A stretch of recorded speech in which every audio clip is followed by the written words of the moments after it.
नाज़रीन, हमारी अदालतें रोज़ाना की बुनियाद पर अपने ही रिकॉर्ड तोड़ती जा रही हैं। ख़ास तौर पर इमरान खान के हवाले से जहाँ पर भी इमरान खान का केस लग रहा है या लगना होता है तो आप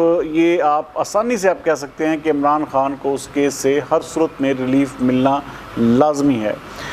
आप आज की अगर प्रोसीडिंग सिर्फ एक केस की आप सुन लें तो आपकी जो है 14 तबक रोशन हो जाएंगे कि हमारे मुल्क में इंसाफ का निज़ाम कितना आला दर्जे का है। जब सुप्रीम कोर्ट ऑफ पाकिस्तान के 2 रुकनी बेंच ने जस्टिस आयशा और जस्टिस इजाज़ुल अहसन पर मुश्तमिल 2 रुकनी बेंच था, इमरान खान ने वहाँ पर लतीफ़ खोसा ने दरख्वास्त दायर की कि इमरान खान को जो क्वेटा में एक वकील का कत्ल था उस केस से ज़मानत दी जाए। राहदारी ज़मानत पहले ही चल रही थी, तो उन्होंने कहा जी कि अब चूँकि वो उस कोर्ट का अपना बलूचिस्तान हाई कोर्ट का फ़ैसला आ चुका है तो हम इस पर बेल नहीं दे सकते 2 रुकनी बेंच का। आप इस तरह करें कि सुप्रीम कोर्ट में दरख्वास्त दायर करें। आपको जो है इसके लिए 3 रुकनी बेंच जो है बनना हर सूरत में लाजमी है। नाज़रीन, आप अंदाज़ा करें कि इस चीज़ को फौरी तौर पर भांपते हुए जो इमरान खान के वकील थे लतीफ़ खोसा, वो फौरी तौर पर इस्लामाबाद हाई कोर्ट पहुँचे और इस्लामाबाद हाई कोर्ट में जिस चीफ जस्टिस पर आज ही के दिन इमरान खान ने अदम एतमाद किया था और कहा था कि जस्टिस आमिर फ़ारूक मेरा कोई केस ना सुने, जस्टिस आमिर फ़ारूक और जस्टिस गुल हसन औरंगज़ेब ने फौरी तौर पर उसी केस में जिसमें सुप्रीम कोर्ट के 2 रुकनी बेंच जो था वो मुस्तरद कर चुका था इमरान खान की दरख्वास्त, 14 दिन के लिए मज़ीद राहदारी का जो है ना वो ज़मानत दे दी। आप अंदाज़ा करें कि पाकिस्तानी तारीख़ में आज तक कभी ऐसा नहीं हुआ कि किसी भी केस में और कातिल को जिसके ऊपर कत्ल का इल्ज़ाम हो इस तरह के जो है उसको रिलीफ़ दिए जाएं। और आज के तमाम तर केसेस में इमरान खान को तकरीबन 10 से 13 तारीख तक का फिर दोबारा से रिलीफ़ दे दिया गया है। और ये बात अब तय हो चुकी है कि सुप्रीम कोर्ट में और हाई कोर्ट्स में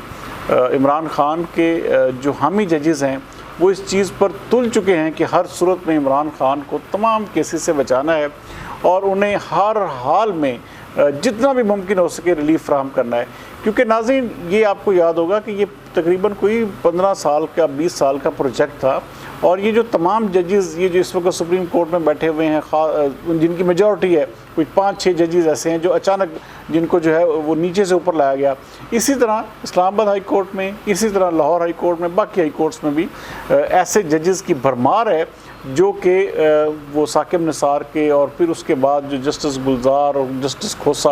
और ये सारे का सारा पूरा एक वो जिसे कहते हैं गैंग था, गैंग ऑफ 5। और ये वो लोग थे जिन्होंने इन जजेस को इन अदालतों में अपॉइंट करवाया और उसके बाद वो जजेस जो हैं आज फिर वो जिसे कहते हैं ना नमक हलाल करना, तो वो आज कर रहे हैं। और पूरी पाकिस्तानी कौम जो है वो इस वक्त देख रही है कि हर केस में इमरान खान को out of the way relief मिल रहा है। अच्छा, एक तरफ आप देखें, मैं अक्सर पाकिस्तान तहरीक इंसाफ के दोस्तों से जब मिलता हूं तो वो कहते हैं कि देखें जी मुल्क का बड़ा गर्क कर दिया और इमरान खान की वही बातें हैं, इमरान खान के वही स्टाइल हैं कि वो जैसे 9 मई के वकूए को वो समझते हैं कि कुछ भी नहीं था। अब आम पाकिस्तानी जो है वो भी इस सोच में पड़ गया है कि इमरान खान को तो कहीं भी किसी भी अदालत में ना तो कोई रुकावट है, उनको हर तरह से हर अदालत में रिलीफ मिल रहा है, तो कैसे मुमकिन होगा कि इमरान खान को 9 मई के वाक़यात के ऊपर सज़ा मिल सके। नाज़रीन, यही वजह है ये जो आर्मी ये जो ट्रायल कोर्ट्स हैं इसके हवाले से जो इतनी हाहाकारी मची हुई है कि पाकिस्तान तहरीक इंसाफ इमरान खान किसी सूरत में भी नहीं चाहते कि उनका ट्रायल जो है आर्मी फ़ौजी अदालतों में हो। और ये एक किस्म की पाकिस्तान तहरीक इंसाफ की चेयरमैन इमरान खान की किस्म की सियासी मौत इसको समझा जा रहा है। तो इसीलिए ये सारी की सारी जो धींगा मुश्ती है या आप देख लें कि आगे से जो एक रिटेलिएशन है अदलिया की तरफ से वो इसी वजह से आ रही है कि इमरान खान के हर केस में ये अंदर खाते कोई ना कोई ऐसी चीज़ें ज़रूर है। नाज़रीन, बहुत सारे लोग इस पर सवाल करते हैं कि जी ऐसी क्या मजबूरी है, ऐसी क्या सहूलतकारी है, और लेकिन नाज़रीन ये सहूलतकारी नहीं है, ये एक वो जिसे मैं लफ्ज़ आपको कहा कि नमक हलाल, ये नमक हलाल किया जा रहा है। वो जजेस जिनको अपॉइंट सारी बातें इमरान खान ने करवाया या इमरान खान के उन हम ख्याल जजेस ने जिसमें साकिब निसार मशहूर ज़माना जो डैम वाले जज हैं, उसके साथ साथ जस्टिस खोसा, जस्टिस गुलजार, जस्टिस जिलानी और इस तरह के जस्टिस जवाद ख्वाजा, ये जो वो जजेस हैं जो कि इन तमाम के तमाम वाक़यात के जिसे कहते हैं कि ये सहूलतकार हैं, ये वो लोग हैं जिन्होंने इन जजेस को वहाँ पर पहुँचाया है, इन सीटों पर बिठाया है, जो आज इमरान खान को जो है हर हद से मेरे ख्याल में गुजर कर रिलीफ फ्राहम कर रही हैं। आज तक मुस्लिम लीग नून की और पीपल्स पार्टी की जुर्रत तक नहीं हुई कि वो कह सकेंगे जी हमें इस जज पर एतमाद नहीं और ये हमारा केस ना सुने। जब आप किसी कोर्ट के चीफ जस्टिस को, आप चीफ जस्टिस से मेरे ख्याल में मुस्लिम लीग नून ने हज़ारों दफ़ा एतराज़ात करवाए कि जी जस्टिस इजाज़ुल हसन हमारा केस ना सुने, जस्टिस मुनीब अख्तर हमारा केस ना सुने, जस्टिस उमर अता बंदयाल हमारा केस ना सुने, लेकिन होता क्या है कि यही तीनों जजेस जो हैं हुकूमत के हर केस में फिर बैठे होते हैं और वो फैसला देते हैं। हुकूमत बेचारी उसके ऊपर मनोवन अमल दरामद कर रही होती है। लेकिन इमरान खान की दीदा दलेरी देखें, उन्होंने आज ही एक किस्म का उस जज के ऊपर अदम एतमाद किया। उस जज ने फिर क्या किया, उस जज ने उनके हक़ में फ़ैसले देकर जो है वो अपनी साबित किया कि नहीं ऐसी कोई बात नहीं, मैं खान साहब मैं भी आपके साथ हूँ। तो इसलिए नाज़रीन, हमारा मुल्क जो है इंसाफ के निज़ाम में यही वजह है कि इतने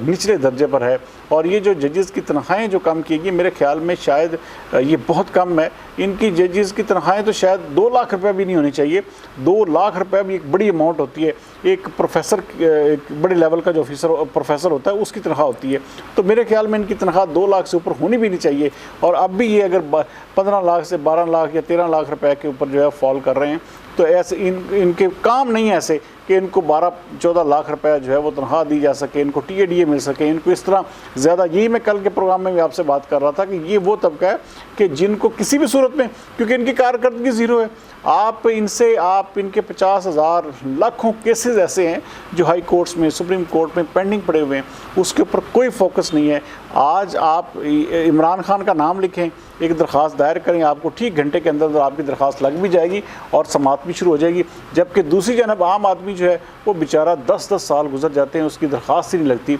और कई साल गुजर जाते हैं। वो बेचारा इसी आस में रहता है कि सुप्रीम कोर्ट में मेरे केस की पता नहीं कब सुनवाई होगी। मैंने नहीं सुना पिछले ये जो जितना भी अरसा इमरान खान की हुकूमत ख़त्म हुए गुजरा है कि मैंने सुना कोई आम एक जस्टिस काजी फ़ायज़ ईसा ने भी एक फ़ैसला किया था वो बहन की जायदाद के मामले का। उसके अलावा हमने नहीं सुना कि कोई ऐसा फ़ैसला सुप्रीम कोर्ट की तरफ से आया हो किसी आम आदमी का, किसी आम केस के ऊपर इन्होंने बैठ कर इतनी ज़्यादा मेहनत की हो। तो इस वक्त मेहनत और इस वक्त फोकस जो है वो सिर्फ़ और सिर्फ इमरान खान है और उसको किसी न किसी तरह से इमरान खान को रिलीफ देना है। ये एक जिसे कहते हैं कि जंग है और इसमें इस्टेब्लिशमेंट और अदलिया के दरमियान ये एक खुल्लम खुला जंग जो है वो शुरू हो चुकी है, जिसमें वाज़े तौर पर जो अदालतें हैं, जो जजेस हैं, वो इस बात को तहिया कर चुके हैं कि हमने हर हाल में इमरान खान का साथ देना है, इमरान खान को प्रोटेक्ट करना है, उनके लिए सेफ पैसेज बनाना है। जबकि दूसरी जानब जो इस्टेब्लिशमेंट है वो भी अपने हथियार तेज़ करके बैठी हुई है और अगले चंद दिनों में कहा जा रहा है कि इमरान खान को अगले 10 दिन के अंदर 13 तारीख से पहले गिरफ़्तार कर लिया जाएगा। लेकिन नाज़रीन, अगर इमरान खान 13 तारीख तक भी गिरफ़्तार नहीं होते और उसके बाद तो फिर ये जो हुकूमत है इसका ख़ात्मे का वक़्त जो है वो करीब आता जा रहा है। अगले समझ लें कि 1 महीने के अंदर इस हुकूमत ने जो है अपने घर चले जाना है और ये जो चीफ़ जस्टिस हैं इस वक्त जो सुप्रीम कोर्ट ऑफ पाकिस्तान के, ये 16 सितंबर तक अपनी सीट पर बैठे हैं और अगस्त के महीने में अगर हुकूमत चली जाती है तो उसके बाद 1 महीना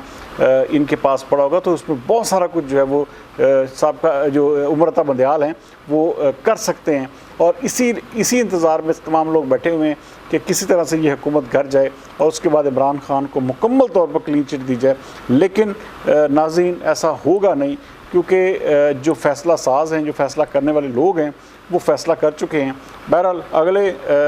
1 से 2 हफ्ते के दौरान आप देखेंगे कि बहुत सारी चीज़ें जो हैं बड़ी तेज़ी से तब्दील होंगी। ये मंथ ऑफ जुलाई जो है डिसाइसिव है, या इमरान खान है या फिर नहीं है,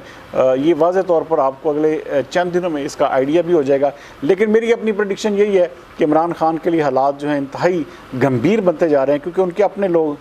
परवेज़ खटक जैसे हो गए, मलिक रियाज तक जैसे लोग जो हैं वो उनके ख़िलाफ़ वादा माफ़ का बनने के लिए तैयार हो चुके हैं। अब देखते हैं कि अगले 10 से 15 दिनों के अंदर होता क्या है। तो सारी कौम इस वक्त यही देख रही है कि अदलिया का किरदार क्या है और इस वक्त किस तरह आउट ऑफ द वे जाकर तमाम केसेस को ट्रीट किया जा रहा है। यही कोई आम आदमी का केस हो तो मेरे ख्याल में ये अदालत सुनना तो बड़ी दूर की बात है, उस दरख्वास्त को शायद देखना भी गवारा ना करे। बहरहाल अल्लाह ताला हमारे निज़ाम इंसाफ पर और हमारे मुल्क पर रहम करे और हमारे हालात जो हैं वो बेहतरी की तरफ गामज़न हो। कल तक के लिए सरदार अमीन जो तो दीजिए इजाज़त। पाकिस्तान जिंदाबाद।